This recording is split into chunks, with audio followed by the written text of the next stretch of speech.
Ассалаумағалейкум. Ғылымстан тележобасының көрермендері, бүгін еліміз үшін аса актуалды, өте маңызды тақырыпты талқылағалы отырмыз.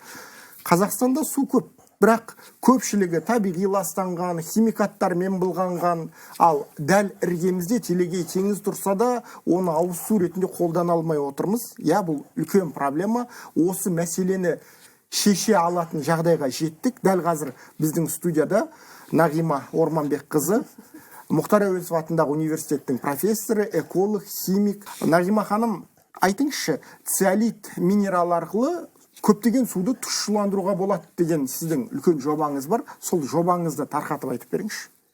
Циолиттің ішінде су бар. Оны егер біз сол ішіндегі пораның ішіндегі суды шығарсақ, үлкен температурамен, оның орнына металдар, күміс, мырыш, сол металдарды ішіне кіргізсек, ол уже фильтр бактерияны жояды. Фильтр бактерияны су тазалау үшін уже пайдалануға болады ол циолит минералдарды. Нағима ханым, сіздер Жапониямен бірлесіп үлкен жобаны қолға алғандарыңызды естіп жатырмыз. Фукусима атом станциясының кесірінен былғанған теңізді тазалау дейді жоба. Соны тарқатып айтыңызшы. Фукусима атомная электростанция, солар миллиондап тонн заласандыру сулар бар.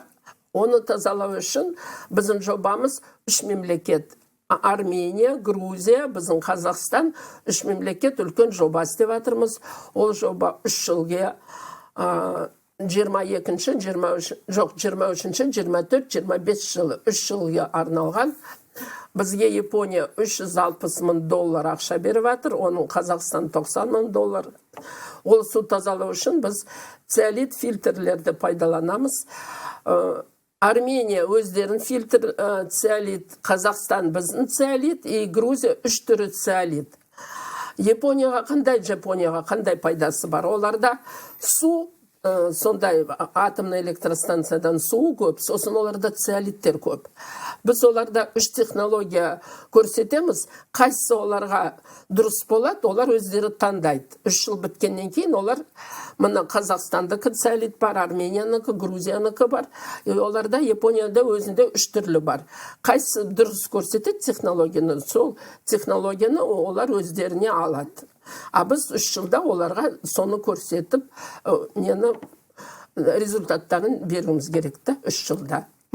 Сонда циолит минералы тек қана бактерияны өлтіріп қана қоймайды, радиацияланған суды да тазалай алады ғой. Сондай мақсатымен олар бізге сол жобаны берген. Қазір олар уже 24-ші жылы сол суды уже океанға жіберейін деп жатыр. Китай оларға сендердің нелерін продукцияны алмаймыз деп оларға санкция қойып жатыр. Олар үшін үлкен проблема болғаннан кейін, олар сол біздің жобамызға ақша бөліп жатыр. Жапонға көмектесіп жатырсыздар. Алдағы уақытта сол Жапонияға көмектескен технология бізге пайдасы бола ма? Бізге пайдасы болады. Біз көктемде, бізде выставка болған кезде Маңғыстаудан біраз ғалымдар келген, олар айтқан, осы проблема біздің Каспийге де жақындау болады екен. Сол Каспийден суды тұздан хотя бы 80% тазаласа фильтрмен, ол суды уже малдарға беруге болады. Малдарға су берсек, уже адам пайдаланатын су уже экономия болады. Сондай біздің технология Қазақстанға да көмек болады сода.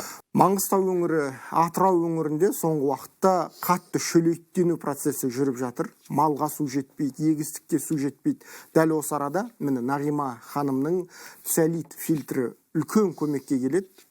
Өйткені біздер Маңғыстаудағы суды, теңіздің суын тек қана ядролық құрылғымен тұщыландырып отырмыз ғой. Ал циолит фильтрімен біздер қарапайым жолмен-ақ үлкен көлемде суды тұщыландыра алады екенбіз. Нағима ханым, уақыт бөліп келгеніңізге мың алғыс. Рахмет сұхбат бергеніңізге. Сізге де рахмет.